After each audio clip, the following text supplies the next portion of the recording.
আলহামদুলিল্লাহ। আল্লাহ তাআলার শুকরিয়া যে মহান রব্বুল আলামিন আমাদেরকে সুস্থতার হায়াত দান করেছেন।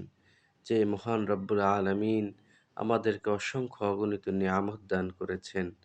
আর এইসব নিয়ামত দ্বারা আল্লাহ রব্বুল আলামিন চান আমরা যেন সফলতা লাভ করতে পারি। আমরা যেন দুনিয়া ও আখিরাতে সফল হতে পারি। দুনিয়ার জীবন তো খুবই অল্প সময়ের।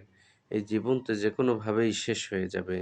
কিন্তু আখিরাতের এক জীবন আমাদের সকলের সামনে, যেই জীবন কখনো শেষ হবে না, যেই জীবনের শুরু আছে কিন্তু কোনো শেষ নাই, সেই আখিরাতের সফলতাই প্রকৃত সফলতা। সেই প্রকৃত সফলতার জন্যই আমাদেরকে এগিয়ে যেতে হবে।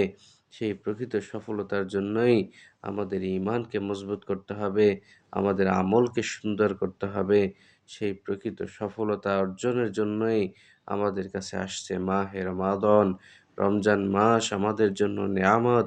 এই রমজান মাসে আল্লাহ পাককে সন্তুষ্ট করতে হবে। আল্লাহ পাককে সন্তুষ্ট করার জন্য এই রমজান মাসে আল্লাহ পাকের ইবাদতের মধ্যে মশগুল হতে হবে। হযরতে সাহাবায়ে কেরাম রাদিয়াল্লাহু তাআলা আনহুম হুজুর সাল্লাল্লাহু আলাইহি ওয়াসাল্লামের সাথে এই রমজানের আগে থেকেই প্রস্তুতি নিতেন যে রমজান মাস, পুরা রমজান মাস কিভাবে ইবাদতের মধ্যে কাটানো যায়।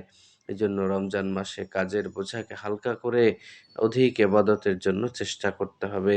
একটি রমজান যদি কেউ কাজে লাগায়, একটি রমজানের একটি শবে কদর যদি কেউ পেয়ে যায়, একটি রমজান মাসের রোজাগুলি যার কবুল হয়ে যায়, একটি রমজান মাসের ইবাদতগুলি যার কবুল হয়ে যায়, নিঃসন্দেহে সেই ব্যক্তি আল্লাহ তাআলার পেয়ারা বান্দা হিসেবে আল্লাহ পাকের সন্তুষ্টি অর্জন করে দুনিয়া থেকে আখিরাতের কামিয়াবি অর্জন করে বিদায় হতে পারে।